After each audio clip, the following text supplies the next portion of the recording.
Welcome to the August 3rd, 2022 Economic Development Commission meeting. And so what we'd like to do right now is start with the Pledge of Allegiance. Our in-house veteran, Frank, if you could please lead us. Okay. I pledge allegiance to the flag of the United States of America and to the republic for which it stands, one nation, under God, indivisible, with liberty and justice for all. Thank you, Frank. Let's see, quick roll call here. Dave, you're here? Here. Jeff is here. No Gary, no Bob yet. Aaron's here. Frank is here. Stacy's here. No Lynn. And of course, myself. So we're good to go. I think we have a quorum. Yes. Would you agree? In regards to approval of the minutes from May 4th, Andy, you said there was a few amendments to the minutes? Yeah, yes, Mr. Chair. A couple corrections of name spellings for Commissioner Bates and Commissioner Severson, and we can make those as staff if you were to add that in Okay. your motion. All right. Shall we make a motion to do that then? Yes, Mr. Chair. I'll make a motion to amend that. Okay. You want a second? Second. All in favor? Aye. Not in favor? Good. Motion passes. There we go. Well, let's get into the Development Commission review, old business. We want to go right into the business retention, Andy? Yes, thank you, Mr. Chair. I think this will be an update. This has been something we've been developing with the EDC since essentially February. Probably the two key updates on the program are, since the last time, is council approved our contract with Oakdale Chamber, supported by St. Paul Chamber, to partner up to do the work. We also had a follow-up workshop with council to go over the invite list, the questions we're going to be asking, and a few other things. And I'm actually going to hit those tonight too. And then we had a training session at the Oakdale Chamber Board meeting right after that, where a few of the members that are here today were also, because we've got good crossover, we're also at that session. So what maybe I could do is just walk through some of the slides in the PowerPoint, but not bring anything up on screen, just so everybody's kind of aware where we're at. But if you are part of that participant pool and wanted to be part of that, or still do, we're going to be reaching out within the next week or two about scheduling. So that's the next part. We're ready to get going and start the visits. So a couple things to point on in the packet are, what are our goals for the visits? Point one is to express appreciation to our local businesses and build positive and mutual beneficial relationships. And I'm on the fourth slide of the presentation, following along. And then priority two is support local businesses by connecting them with resources that may support their growth and success. And those could be resources that the city provides, or more likely they're going to be resources that our other partners at, like the county, through, we've heard from Open to Business before in that program, but also DEED has a number of different resources as well. Goal three on this is understand the real estate investment plans of local employers and their needs, and what type of support they might need or what type of intervention. And one of the things we heard at the chamber was goals too. What are businesses' goals for growth going forward? Not just this year, but into the future. And then under point four would be understand how the city policies impact business success and how to create and maintain a business-friendly environment in Oakdale. So as part of each of these visits, we'll be walking through a series of questions meant to be more conversational, but to better understand the needs. And ideally that comes back to a report at the end of this process too, that we can share with council that would help to influence what our economic development activities are into the future. Flipping forward, how will a couple things to cover. How will the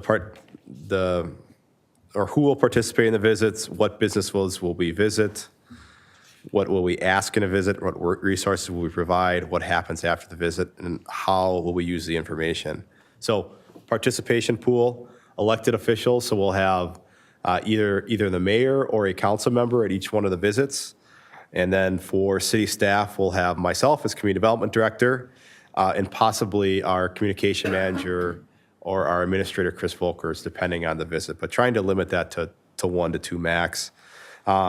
Community leader, this is a member of the chamber or EDC, so, and some of you obviously fill both of those roles. We want to make sure we have a member of the business community that's coming along on these visits, and we may decide who to participate based on, if you have a connection within that industry or maybe a relationship, that might be a good deciding factor, or it might just be availability because, everyone is very busy with their schedules. And then last, a chamber staff member to take notes, and that's likely going to be Kim O'Brien, but it could be one of her other support staff. We talked too about what businesses we'll visit. We asked the EDC at one of their earlier meetings, and the categories that we've refined and came up with are the ones impacted by COVID the most. So think about your restaurant, entertainment, retail type establishment. Women-owned businesses as a category, and then BIPOC, which is Black, Indigenous, people of color owned businesses. They both those categories have their own unique challenges, and making sure we're getting a business that's representative from those groups. And then legacy employers and top employment sectors.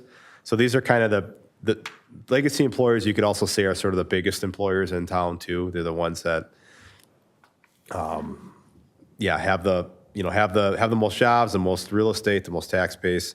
We want to make sure that we visit them, and likely those are going to be visits that would happen yearly, whereas some of these other ones would be maybe spread out year over year. And then lastly, geographic diversity, not wanting to just go in one part of the city and focus our visits, but make sure we get to different parts of the city. I'm going to move ahead here. I kind of talked a little bit about planning and scheduling visits. Questions we'll ask, that's a good one. So we'll ask for business details about, and we're going to use, there's a form from Grow Minnesota that has been put together, used statewide, that we'll be requesting information about. We'll be asking about facilities and investment plans. Are they anticipating to grow? Will they need city support for the growth, such as are they going to need to amend a site plan or come in for a conditional use permit? Workforce issues. Is there workers? Are they having trouble accessing workers? Do workers have? And then again, transportation and transit issues. Is the infrastructure meeting their needs? Can people get to the jobs? Can customers locate their facilities? And then community connectedness. The idea that just plugging them to what they know is going on at the city and within the chamber and in the community, so they feel welcome. Tours will also include, if the business is open to it, we would love to go on a tour of their facility. We intend to take a group photo, and if okay with the business, we would share that on our social media channels. Resources to provide, we're going to have a welcome packet, and this will have a couple key things in it. City information and contacts. So this is like a 4-fold brochure that just kind of highlights the city, but also gives you who in community development, who in engineering that you might need to contact or come into contact, police and fire, as a new business within the city. So it's a brochure for the city, but tailored towards businesses. Chamber will have information. We'll have information on Open to Business program. We'll have information from Minnesota DEED and the Small Business Administration on their programs. And then other programs that we participate in or sponsor, such as Biz Recycling.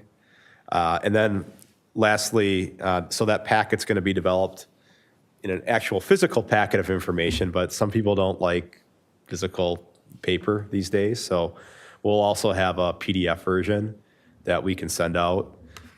We also think that, even though there'll be 18 visits the first year, that when a new business locates in, or maybe it's a more of an ad hoc type visit, that we can have a number of these packets available both electronically and in print to be able to hand out as a welcoming packet as well.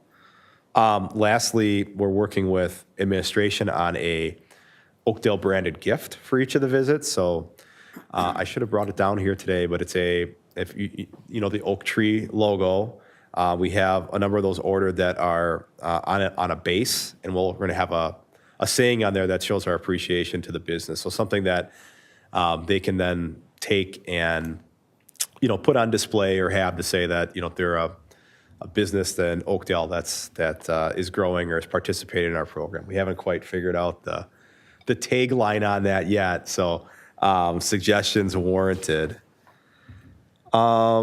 Lastly, the last two slides, what happens after the visit? Follow-up. So for sure, thank you email right away. We'll gather the data. We'll keep that. We'll keep that maintained. The chamber will put together a report when all the visits are done that has some recommendations for the city to pursue related economic development for them to consider. And then follow-up items. That's going to be the key part. Staff is going to have to own that and make sure that if we said we were going to come back and look into these three things, that we're going to have to do that and make sure that we're following through on that. Lastly, I covered this, how the information be used. We mentioned the report that we'll bring back to council. And we'll also review at a staff level, what went well, what we might want to improve going forward. And we do want this to be a sustainable program year over year. That's why we're building it as a partnership.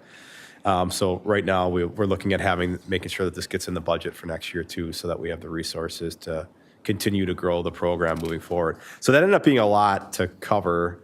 And I know some of you have heard this a couple times, but any kind of final feedback before we get rolling, get started, questions that may be out there that you have? I have one, and I know it's, all the information, it's going to be a written report to the city council. Is there any chance we could look at it too here at the EDC? Yeah, absolutely. We'll have that information for EDC. I'm not sure we'll be able to have two presentations. I don't think per that's se, necessary. but staff will at minimum bring it to EDC to review for your input and summarize the findings. If we go to visit someplace and they say that the trees need to be trimmed or something like that, so what are the high points of whatever the meetings were? Yeah. It would be something to keep us involved. Yeah, and I imagine as we meet too, we'll give updates on, we met with 3 businesses this month, and this was generally kind of what they said, what the feedback was, and share that as we go along too. So not just waiting, a year to get that feedback to you. And maybe it's something where if one of us were there, we could also give the report too, as far as this is how we thought the meeting went, and this is what our takeaways were. Yeah. Okay. All right. I went to that training at the OACC. I thought it was very interesting. I really appreciated having that opportunity. Some of the things that struck me as really nice is I like the follow-up plans. The way that was described, how that was going to go. The questions that would be asked are kind of a boilerplate set of questions, so they have a consistent set. And then I think the approach was that if you would ask these questions, if you would ask these questions, I thought that was pretty good too, so they're not all bombarding at the same time. These are people trying to do their jobs, and we're kind of coming in during their day of doing work, so just helping that to work out and to get the information that we'd like to have. I also thought the schedule that you laid out, I think it's pretty aggressive, but I do appreciate it and I like it, so I'm hoping that we can make it work. But overall, I thought that training was really good. Yeah. I think from the number of people that we have to draw from, we should be able to follow that schedule, I hope. Yeah. Yeah. All right. Anything else on that, Andy? That's it. Thank you. At this point, we should go to new business, the Oakdale and Washington County Community Profiles. Yeah, Mr. Chair, I'd like to take this moment to introduce our new staff member, Jamie Schaefer, who's going to walk through this item. So Jamie started last Wednesday, so she's new, and the first assignment I said was put a presentation together to the EDC about economic development in Oakdale. And so she's been working on that, and just to try to give us a snapshot of, what are some of our metrics and profiles as a community. And then also, what I think we'll do is roll right into the Size Up Small Business tool and just do a little demo of what this tool is that the county has to offer right now. And then going forward, I do plan on staying engaged and involved in EDC, and you're welcome to reach out to me at any time. But after this meeting, I'll hand over I think we said the mouse is the official transfer of power here to Jamie as your main point of contact and staff liaison. And she has a lot of experience in economic development before the city. Worked one of her positions out in St. James, Minnesota, doing their economic development for a few years, but also worked at Burnsville in the Metro, and then most recently Bolton and Make, working on grant writing as well. So another strength that she brings. So with that introduction, I'm going to turn it over to Jamie to walk through the presentation, and then we'll lead a discussion with EDC afterwards. Okay, welcome, Jamie. Thank you. Happy to be here. Can you give us your background, education, that kind of thing? Sure. So I went to St. Cloud State University here in Minnesota. I'm from Minnesota. I grew up in Rush City, which, if you don't know where that is, it's an hour north on 35. My first internship was with my hometown, Rush City. Then I worked for the county, back to Rush City for a while, and then down to St. James for over 4 years, where I was community development director. So I got, it's a smaller town, so I got a lot of experience with a variety of things in community development, like economic development, housing, placemaking, marketing, things like that. And then in Burnsville, I was economic development coordinator, but also helped the planners with various items. And Bolton and Mink did funding requests, so helped client communities submit requests for PFA funding, things like that, water towers, wastewater treatment plants. So happy to be back in the public sector, working on economic development and housing, and I'm just happy to be here, so. Oh, good. All Well, let's right. go at it. All right. So you got the profiles in advance. I'm just going to do a high-level overview. There's the Oakdale community profile provided by Washington County CDA, and then the Washington County profile provided by the state. And then at the end, I have a slide with some prompting questions for discussion if you guys want to talk about the data. And then we'll move on to that small business tool. So I'd say the point of looking at this data is to see where we are, what can the data show us, is there anything surprising, is there anything we should look into further? And Andy and I have talked about doing even further research beyond this. This is just a good start, especially as we start doing the BR, E, and A visits, collecting data from the businesses themselves, what other data is out there, about the community and county as a whole as we're looking to help the city make decisions on policy and things like that. So the first one is the Oakdale Community Profile. Again, this is from the Washington County Community Development Agency, or CDA for short. So that's an arm of the county that works on community development activities. Their website is eastmetromsp.org. It's very external facing, trying to market the county to potential businesses and developers. So really showcasing some of the data that they've found about the county. On the bottom there is their mission statement. So they're the go-to resource for information, incentives, technical assistance, and development opportunities for Washington County. And they also focus on business retention and expansion and bringing investment into the county, along with supporting quality of life initiatives. So they're a great partner for the city. And they have some useful things on their website. They have, like, this is just an example, location advantages, shows where Washington County is. So the website is marketing that county as a whole, It also has site selection resources, including a site inventory. So you can go on their website if you're looking for land or an existing building, and there's a nice tool on the website with different filters. So if anyone's looking, that's a useful tool for us to point them to. There's locations in Oakdale on there as well. And they have an economic development staff that we work with, and they are the arm of the county that has that open to business membership. So they pay the membership fee for that so that the businesses in our county can use those services.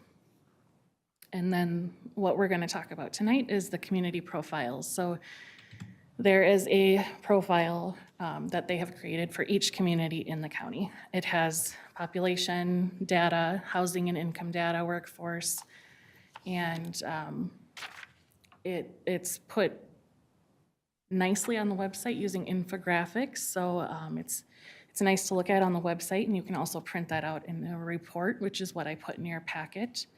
And I just clipped from the report, put it into the PowerPoint here for you guys to see on the screen too. So the first section is showing where we're at with population and population projections for growth, which is 0.36%. Showing our median age at 39 and the diversity of the community. This report compared to Washington County is a little bit lighter, and that's pretty common. The wider your target area is, the more available data that there is available. So right now for the city, we just have where we're at. One of the things we might look at doing is creating a list of peer communities that we can compare ourselves to so that we can see how we measure up to a community with a similar population, location near the metro, things like that, so we can get a better understanding of what it means. The second portion is about households and income. There's 11,500 households. That continues to grow. 11,882 housing units, and then it shows of that how many are owner-occupied, renter-occupied, or vacant. So we've got about 9,000 owner-occupied, about 2,400 renters, and 361 vacant. And then it shows our median home values and average home values. And the projections on all of those are showing an increase as well. The next portion focuses on businesses in the city. So the total number of businesses, number of employed workers, and available workers that are 16 plus. Then it breaks it down by industry and number of businesses and employees in the industry. And then there's some data about commuting patterns there as well, and types of transit uses.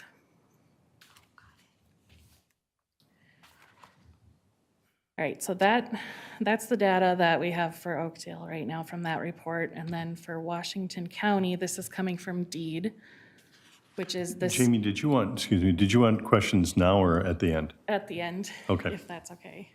Frank at the end. If I can remember that long, go ahead. Go ahead.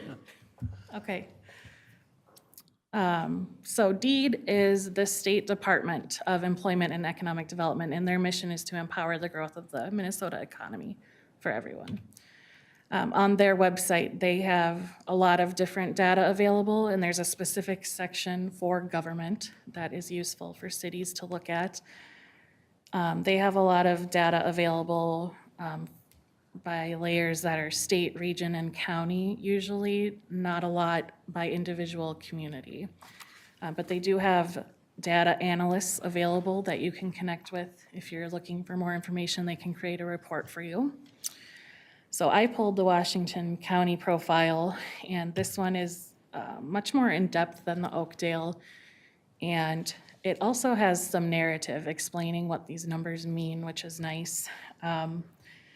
So there's a few to start about population, and one of the overall trends I noticed looking through all the data is that overall our data averages are better than the state averages. Our data, numbers are better than state averages.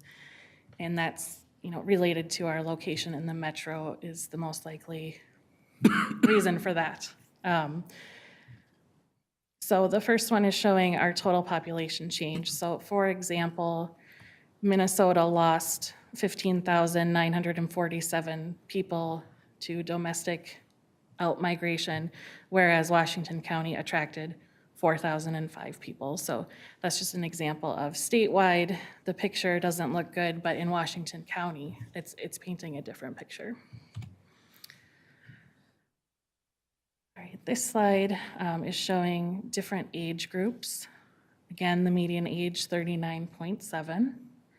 And here it's showing that Washington County has an older median age than the state and a larger percentage of people aged 65 years and older.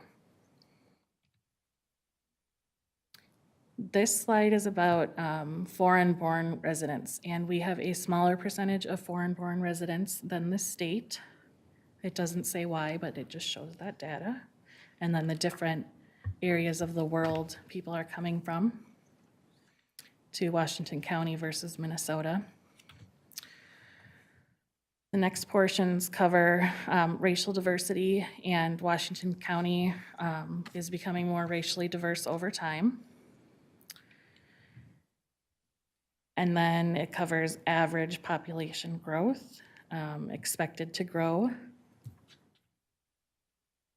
And so it's showing here 2023 to 2033, the total population of Washington County is going to grow by 23,347 people, which is 8.6%. I don't know if you can see the mouse. So down here you can see that. Educational attainment, this is one of the high points of data.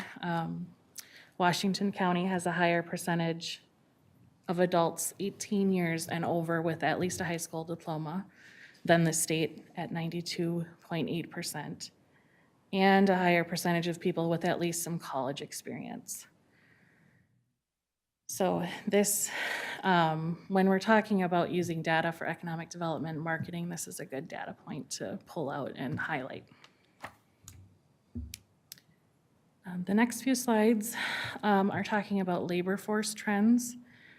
And this topic here is showing Washington County in a good light, especially through the pandemic, for Washington County compared to the state as a whole. Our percentages are better in all categories related to the labor force trends. And right now, we're showing a 3.1% employment rate, for example, in the state's at 3.4%.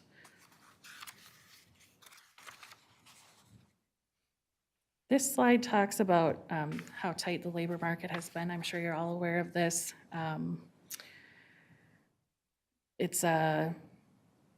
Right now we're having the lowest job seeker per vacancy ratio on record in the state. So it's been a hot topic in economic development. They were already talking about it a few years ago, and now with the pandemic, it's even more concerning.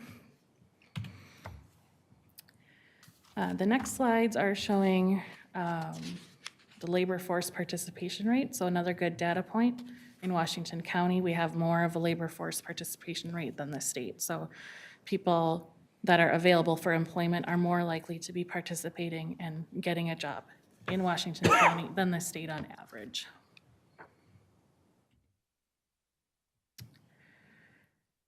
This is an interesting data point here. This is about where people live and where they work. So in Washington County, there are more people available to work than there are jobs available. So I don't know if you've ever heard the term bedroom community before when you're talking about a community in general, but so Washington County in general, there's more people living here than there are jobs available. So interesting to think about why that might be and what that means for the city. Next slide, we're talking about incomes, cost of living, and housing. I'm sure this one's not a surprise. Median household income we're showing higher than the state average.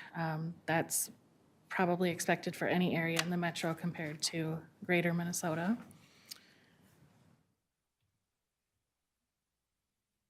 And same here, talking about median house value higher than the state average.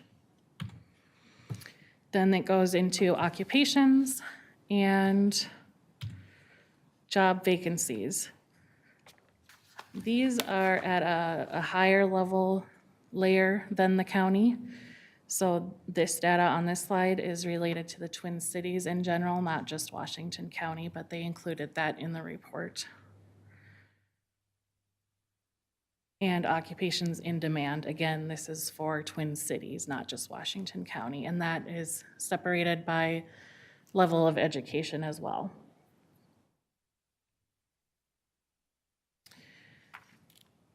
And this slide is Washington County specific and shows the different industries and the estimated employment and then projected employment in those industries with overall growth, but each industry has a different percentage, as you can see. Sorry if I'm going too fast. It's a lot of data to cover in a short time. Economic characteristics is the next slide. So coming out of the pandemic recession, at this time, Washington County has the 7th largest economy of the 87 counties in the state, and the 8th fastest growing in the past year, which this report must be outdated compared to their website, because the website says 3rd fastest growing, so. And this is showing the number of jobs in the county for those industries there, and then our contact on the bottom. So this is the slide I was working to get towards, because I know you've reviewed the data ahead of time, and that was a high-level review for you. So just opening it up for discussion. I put a couple of prompts there, but anything that the commission wants to discuss. Did anything surprise you? Or is there anything you think the city should be taking note of or looking into further? So the median age is 39 in Washington County? Seems awfully young, doesn't it? I mean, I don't know. That was the Oakdale profile, That- correct? Okay, Yeah, so long ago, I can't remember. But it was 39, was that Oakdale or was the whole county? that was the Oakdale. Oh, okay. Yeah. All right. And again, what I would say is, this is a good starting point for the data, but it would be useful to compare that to our peer communities to see what's going on in comparison to other similar areas. Because, right, just looking at 39, it doesn't tell you much, but what is Woodbury? What is another community? Sure. And why is that? Well, that's awfully young, I think, for a community, isn't it? I think with the amount of assisted living places we have in Oakdale, that's gonna- why we're up a little higher It's than going to change what the things pretty median. quick, isn't it? With Median what? age is going to be a lot more, with more old people homes. Old people homes? Yes. Yeah. I'm sure that will come into play. Yeah. Okay, that's what, and one more if I may. Who did this whole survey? This is a lot of work involved in here. Who put this together? The state of Minnesota. It is? They Okay. have labor analysts and data analysts in general. They have one for every region in the state, so they have a few staff that are constantly working on data. Okay. And this is just one piece of data. They have multiple tools on the website. If you're curious, I would look around on there. There's a lot of interesting information. But again, a lot of that data is by region. And so if we want more specific broken down data, we can reach out and ask and see what they could do for us, so. It's good, it was good Yeah. job. Jamie, how current is the data? So, I'm guessing they pulled this from the census, so we just had the 2020 census, and I should have looked at that and I didn't. A lot of the years are saying 2020. Now that you mentioned that. Yeah, so the way the census data works is every 10 years, we have the what is that called? The decennial, full census of the country, but every 2 years they update what's called the American Community Survey. And that projects or looks back 4 years. But every 2 years it's updated so that there's estimates available, but we just had the 2020 census, so I'm assuming that's the data that's being used. That's a good question. Question. Yeah, I was gonna say, anybody have questions down here? Yeah, so for Oakdale specifically, I'm just looking at the workforce. Do you know their calculation on how they're looking at how many are total employed due to workers that are 16 and plus? Are they just using the civil or the civilian labor force calculation for that on who has been looking for a job in the past year? I'm not sure where they're pulling the data from. Okay. I can definitely bring that to the next meeting. It was just really surprising to me to see that we were at like a 73% employment rate rather than a little bit higher than that. Okay. You know, along with the workforce worksheet that you had, we've got listed total businesses in Oakdale of 843. Again, who draws those numbers? How do they know that there's 843 businesses in Oakdale? I believe that data is pulled from the state when you register your business. Okay. It goes into a database, and then that data is available on the deed website. So the Washington County CDA pulled this from there. And that should be a pretty current, I would think. I mean, because you So really that could should. be Depends how single, often. sole proprietary. Yeah. Proprietorship, like a software guide saying, yeah, I'm my own, C Corp or something. I can speak to that a little bit. So when a business registers the FEIN, that is where the data is pulled from. So that's really where, if it doesn't matter if it's a sole proprietorship or an LLC or whatever it may be, but that's where the data comes from. So how many people applied and actually got, here's your LLC, here's your FEIN? Yeah. If they went ahead and did the FEI. Correct. If they're working under the table, then no, we wouldn't Right. know. Those wouldn't be reflected in the numbers. Right. Correct. Say that, yeah. Yes, They're doing correct. that, okay. So that was the other question I had. We only show 524 people working at home. After COVID, I could probably come up with 400 in my street that are people are working from home. Yeah. It's me. Yeah. So I'm wondering how they even are going to update that. I mean, they're working for ABC Company and they've been told to work from home for the next year. ABC Company isn't, they have no obligation to tell the city of Oakdale or the state of Minnesota. So Right. that would be a challenge for someone to get a really true number on that. Yeah. Yeah. Yeah, and we can look into that when we meet with the county staff coming up soon here. We can ask some of these questions for sure. Yeah, go knock on doors. It's important to note too, for that total businesses figure, that that's businesses, not necessarily employers. Right? For example, one of the employers that the city's going to visit on the BRE and A tour is the school district, which isn't technically a business, but it is an employer. So, Yeah, and a large employer. So, yeah. right. I think we could take one page and spend 2 hours on one page with Right. so much information in here. And it's good information to have, obviously. And maybe, go ahead. I would think that this is like gold as far as finding kind of differentiators for Oakdale. Like if you're promoting a business or there's a brochure or they're placed on our website that says, hey, here's what makes, right? I mean, you can look at these numbers and find, the advantages, whether it's against a peer city or just us. I mean, look at the education levels compared Right. to these and look at those. And is that kind of part of you guys' department eventually, is to kind of show advantages or get the word out? Yes. I mean, I think what we're trying to do here today is, and some of this research here is just to get us a good baseline and start with everything that's already out there that we don't have as a city have to recreate or pay for when it's already available for us to for free and synthesize that.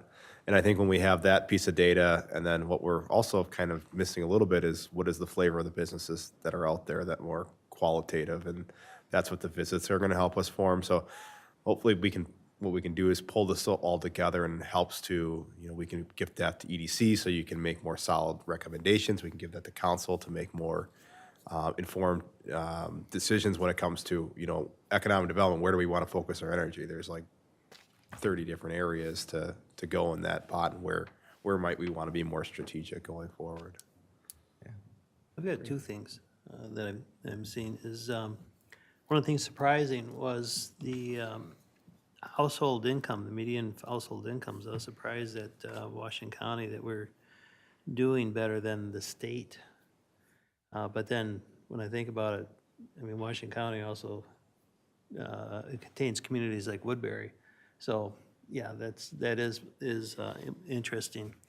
I think what would be just as interesting would be to compare, okay, what's our, I don't know if you can break this down, what's our income in Oakdale versus neighboring communities like Woodbury, like Stillwater, and even going across the county to North St. Paul, Maplewood especially. I mean, those are large, and they're regional. So somebody driving around doesn't necessarily know that, 120 is a dividing line between cities and counties. They just say, well, that's them guys over there. I think that would be an interesting comparison as well. Yeah, absolutely. And I think you did hit on that with one of your remarks earlier. Right. Is there also, and I apologize, I'm not familiar with this tool, but is there also like safety information somewhere? Like whether safety reports, whether it be community safety, city safety? I think that's a huge attractor for businesses as well. Like crime or Safety, whether it's OSHA, whether it's crime, whether it's just kind of all over the board, just to look at that data. I think that would be a huge key point to attract employers, especially, if there's less crime in the area, if there, less OSHA presence in the area for past incidents. Yeah, and there you're starting to get at that quality of life component for the overall community, which it's popular now for economic development agencies to really push the good quality of life components right alongside the business data. Because employers, especially with labor shortages, want to locate somewhere where employees want to be. So it's a good point. And I know there are websites out there that do that, to answer your question. They're not through these sources, but there are some out there, so we'll definitely look at that. I would think our police force has their own statistics too, dropping. Plus Washington County has got their own statistics that would help in all that also. Our police chief recently prepared a sort of summary of some of those main statistics for our council workshop a while back. We can see if we can dig that up and send it out. Yeah. Okay, anyone else got any more questions? I mean, we could bring this whole thing back up next time we meet. And there's a lot of meat in there to go from. Great job. Way to go, Jamie. Thank you. Thank you. So we've got Size Up Small Business Tool Demonstration. All right, so this is through Washington County CDA website again. It's called Size Up Small Business, and the different things that the tool can do is measure your business performance to other businesses in the same industry. It shows on a map customers, suppliers, and competitors, and tools to optimize marketing and advertising by showing the market area and analyzing demographics, which is similar data to what we just talked about. So hopefully this will pull up here.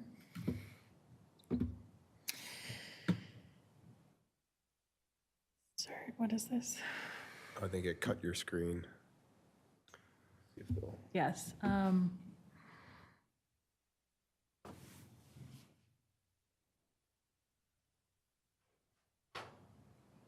Okay, It was just a, Yeah. sorry about that. Okay. So basically, to get started, you just enter an industry and then a community within the county. So I'm just gonna show restaurants.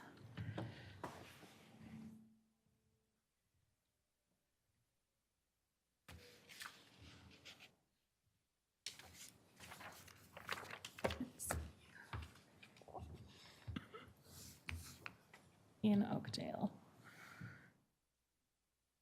Once you enter that in, you can click on measure your business. And once you start populating these fields, it's gonna pop down and show how you're comparing to other businesses within the location area you selected. So I'm gonna put in 1 million in revenue here, just as an example, for a restaurant in Oakdale. And there we go, it pops up. How are you sizing up? Not good. So the high end is 3 million, the low end here is 1.8 to 2.2. So as a business, you can use that information to evaluate how your operations are in comparison. You can enter the year you started and it's going to show comparison as well.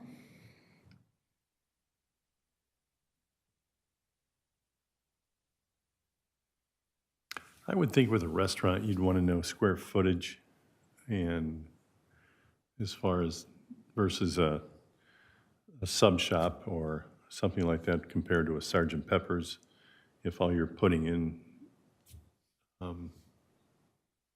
Like average would be more square footage variables needed. to make it so it's actually worthwhile. Okay. Yeah. Yeah, you can put in average annual worker salaries. So if we put in 32,000 for a restaurant worker, that's on the high end. So you're paying well, for example. Employees, let's say you have 15 employees. You're not having as many staff as the average. And it's showing you compared to Oakdale and then also the county, the metro, Minnesota, and the country. This is the coolest tool I've ever seen. Yeah, that's pretty cool. I have similar sentiments. It's pretty cool. And then if you scroll back up here, you can click on competition, advertising, and demographics. And this is where a map is going to pop up and show. Here are the other, the competitors in the area. And then they're listed also, and you can scroll through the list or click on them on the map and they're going to pop up. And if they pop up, does it give any statistics about that business or is it just give a name? Right here, for competitors, it's just giving contact information. So I clicked on Subway, and it's showing the address, phone number, website, number of years in business, and private ownership, along with their Facebook page. So the go private to- ownerships won't be displayed as much as public because public Right. has to publish numbers, so they can keep Trying to that see where disclosed. Right, and there won't be very many public restaurants. Here, Huh? There won't be many public restaurants. You are Okay. correct. Yes. You're in Oakdale. this one. Yeah, it's Oakdale. Yeah, sorry, it's saying St. Paul, so I was getting confused. But here under customers, it's just popping up again with a list of comparative businesses. And then suppliers, this might be more interesting if we're looking at more of an industrial use. For restaurants, when I did this earlier, it just popped up all the other restaurants again. So I wouldn't necessarily use this as a tool to find a supplier if you're a restaurant, from what I find. But that's just a quick overview, let you guys know what's out there. You can let other businesses know what's out there, people looking to start a business. Pretty unique tool. I've never seen anything like that before. Is there any questions about this or anything else we've covered? What was that? There was an advertising tab or whatever. What is that? So that's showing market area pretty much.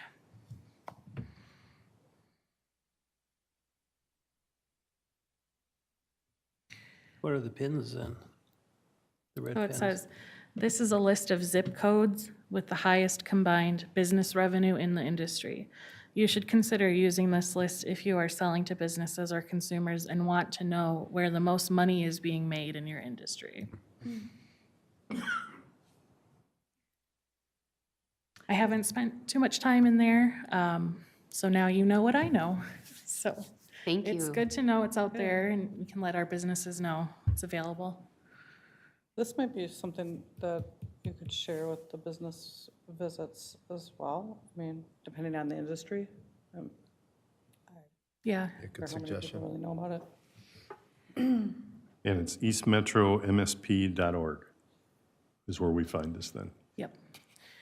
Yeah, any, maybe there's a brochure that they have available that we could include. It's a good idea. Yeah.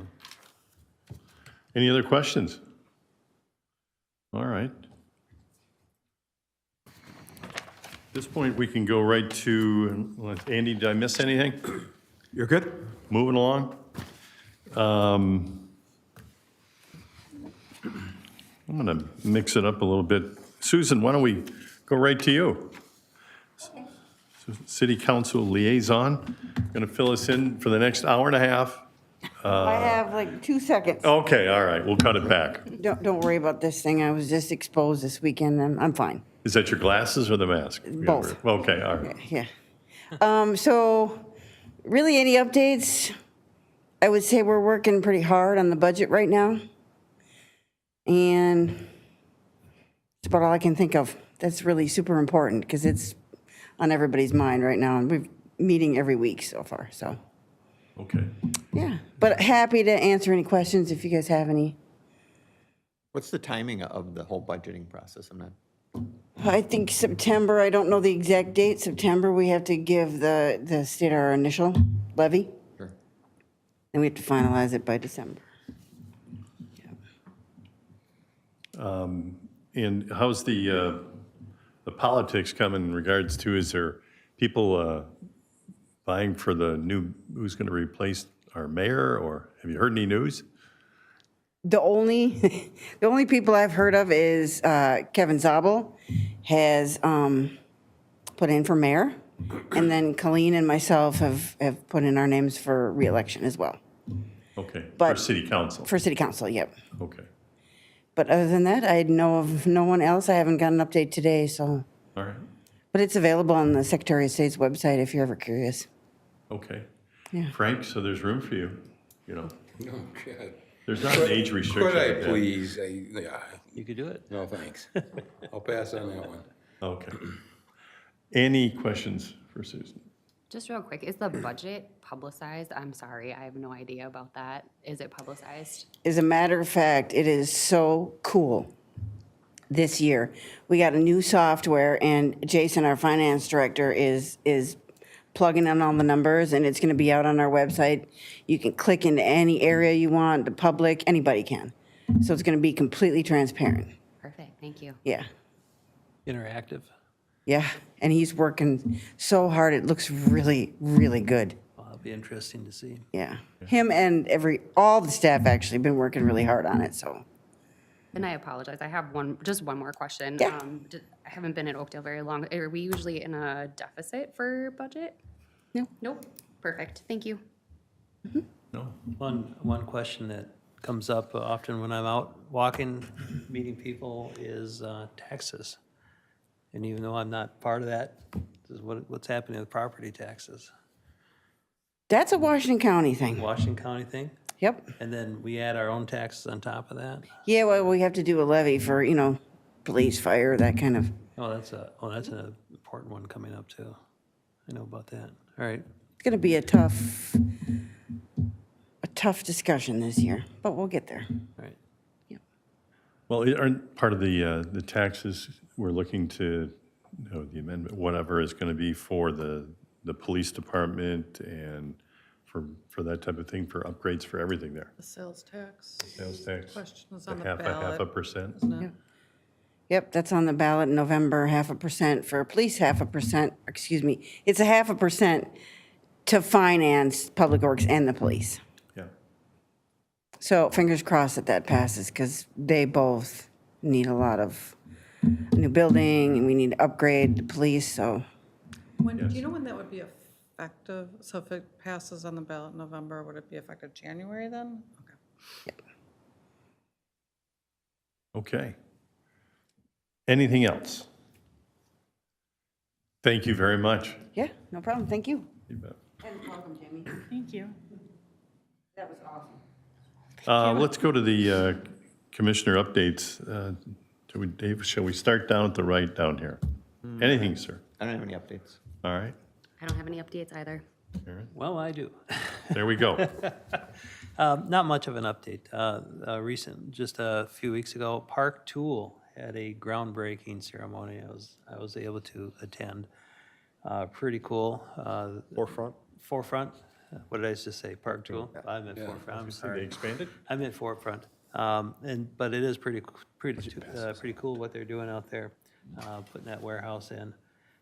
It's something that we've talked about before, that's been presented here in council, but just to see it and the size of it and hear the excitement of it was really, really neat to do. Did they talk about anything as far as any other development besides like on the south end of their property where they were going to be doing some? Not in their remarks, Okay. just in, side conversations. The excitement is there, and I think it's for the Forefront, the warehouse that they're building. They've got potentially some big names.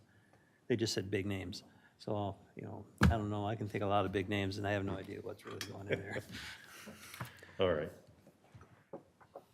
Anything else? That's it for me. Stace? Carol Matthews is having their annual family picnic that it's open to the community on Friday night from 5:30 to 7:30. Lots of kids' activities and games and bounce house and free food, so anybody's welcome. Is there a weight limit for the bounce house? That's one of my I'd have to favorites. check on that. Okay. 20 pounds. Yeah, right.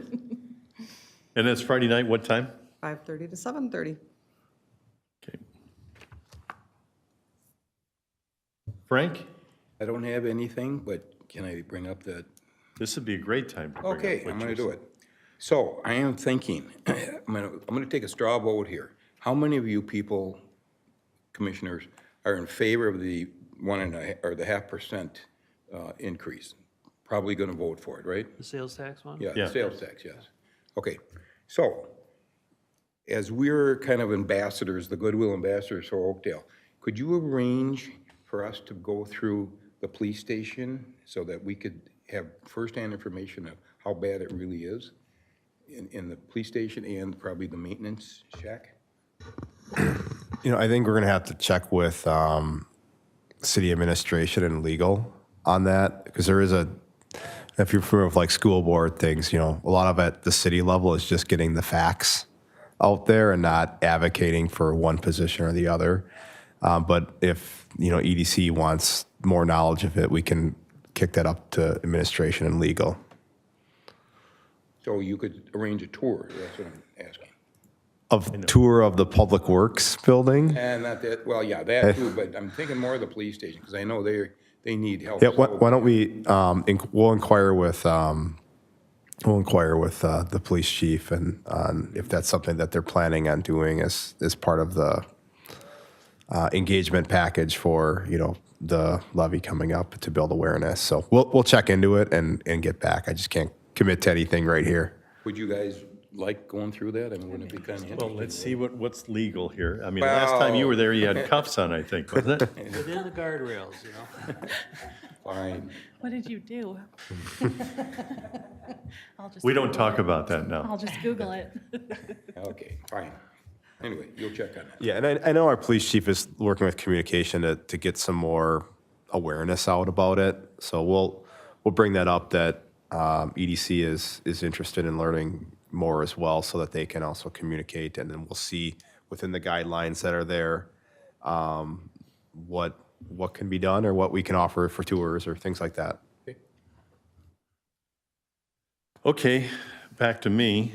As far as updates, tomorrow is a Oakdale Area Chamber meeting over at the Lake Elmo Event Center, always great food over there. Got a good speaker coming in, too.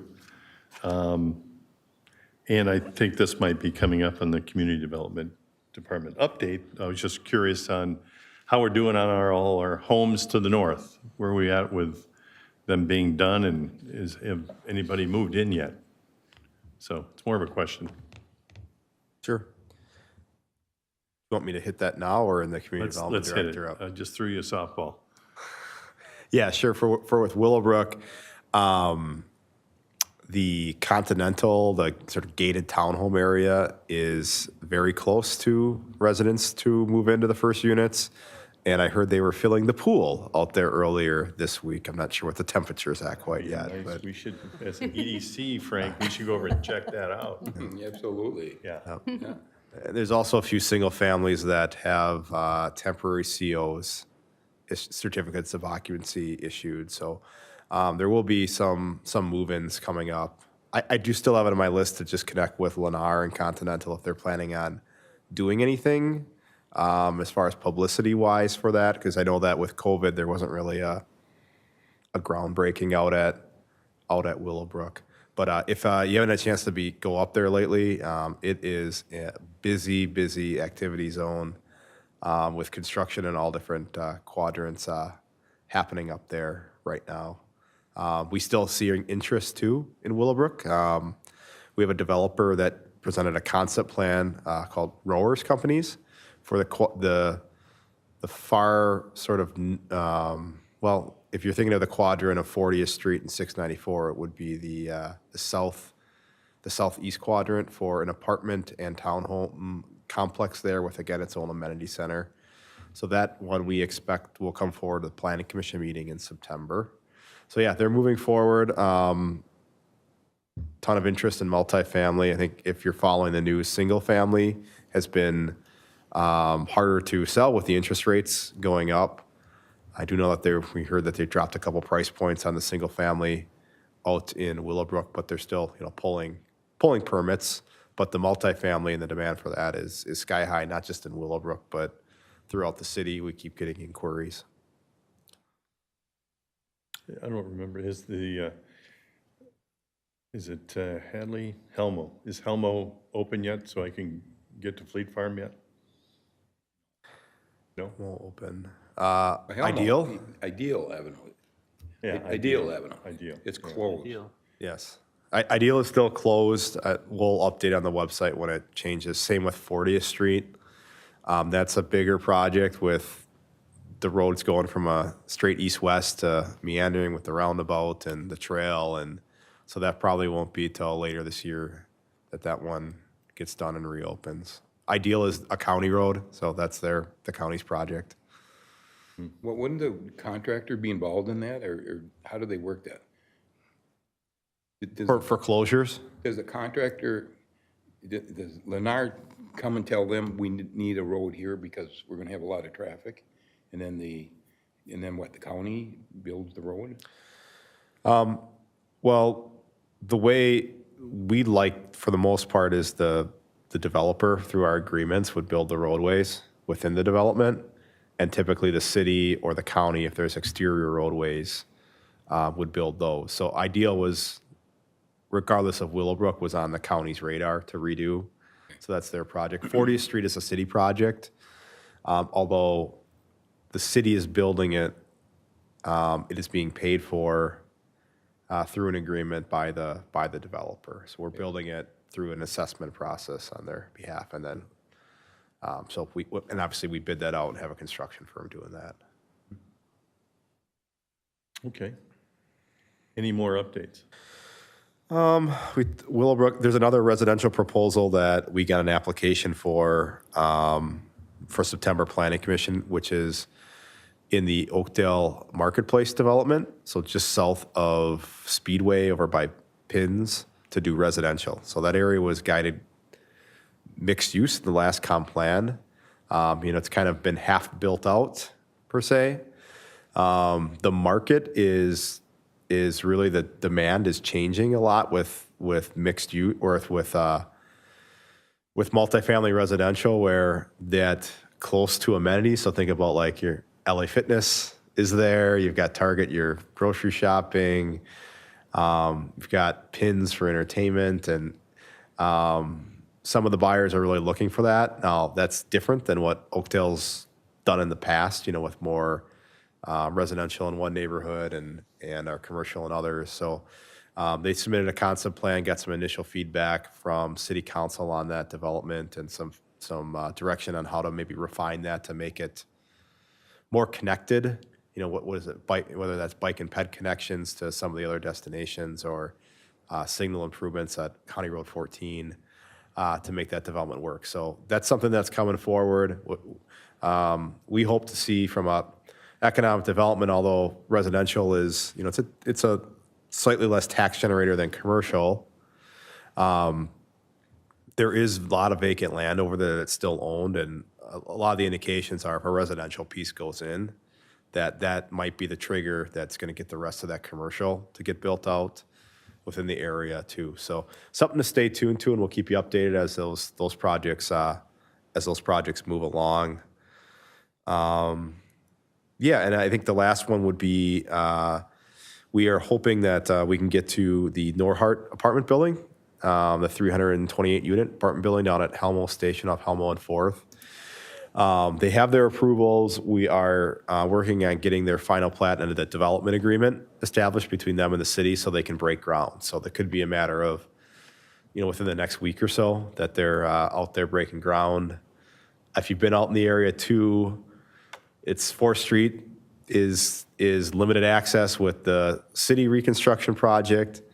There's also some mobilization for early utility work for the Gold Line BRT project going on out there. So that will be another center of activity is over by 4th Street and Helmo, probably by late summer, early fall, a lot going on. So that's kind of the snapshot of things happening. Happy to take any questions or things that you're hearing or things you want us to look into for the future. Okay, the land on Ideal Avenue east of, between Stillwater Road and Highway 14, that land that's on the Lake Elmo side? Yes. Is that, what's happening there?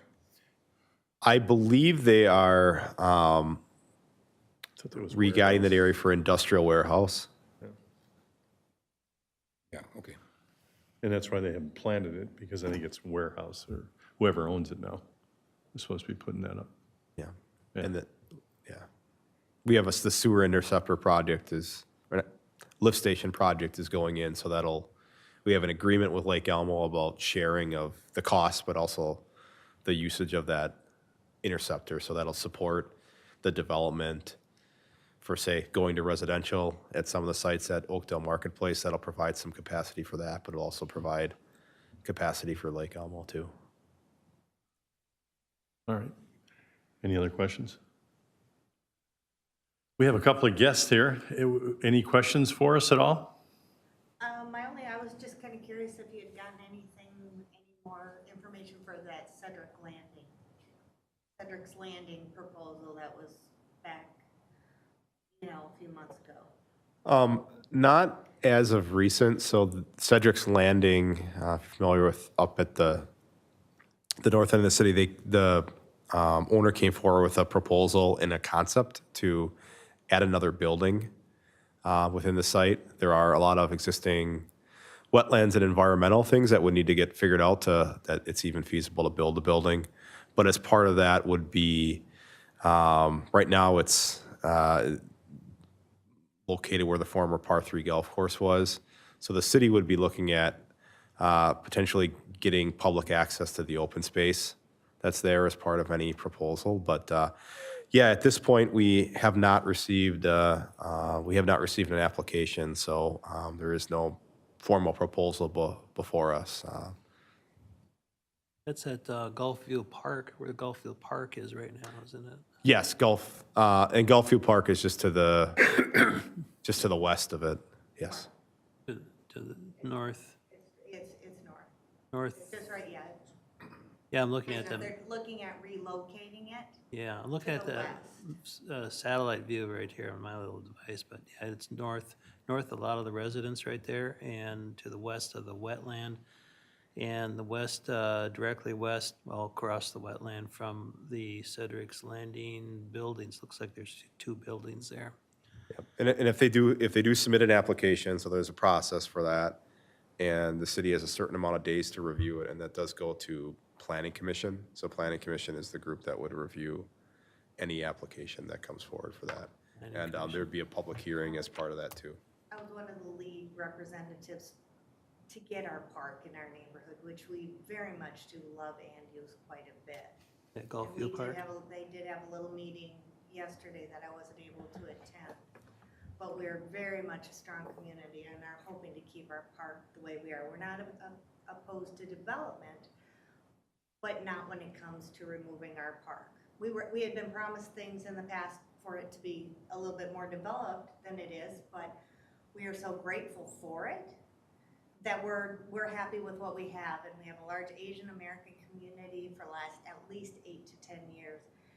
Almost every day in the summer to come, and they have a great family get together, and they've got volleyball games going, the kids are running everywhere and things like that. So we're just very much wanting to protect and enjoy our little tiny area of Oakdale.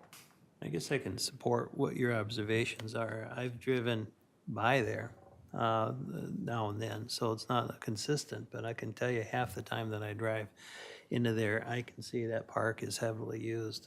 A lot of times it's nobody there, but then, 8 o'clock at night, nobody be in any park, so. But when I do see people there, I see volleyball games going on, large picnics, like what you're saying. I see the playground in constant use, and people are just parked right there. What I didn't realize was the old clubhouse. There's a parking lot right next to it, and there's about half the time I go there, it's pretty full. So it's a very well-used facility right now. We didn't get your name. I'm Kristen Hope-Grantham. Okay, thank you. I actually my house is the corner right next to the park. So you go down to the development and on that corner house. Good deal. So yeah. And I think our only concern is that the old golf course is not maintained whatsoever, and I don't know where city ordinance are within that, but weeds are growing up, and it's just, that part is an eyesore, and a concern. But we do want to keep our park. Good. Thank you for coming. Oh, thank you. All right, anything else tonight?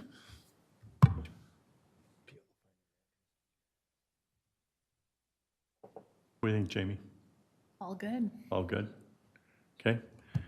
Motion to adjourn, Motion to adjourn. Second it. second. All in favor? Aye. All not? Get your And it's adjourned.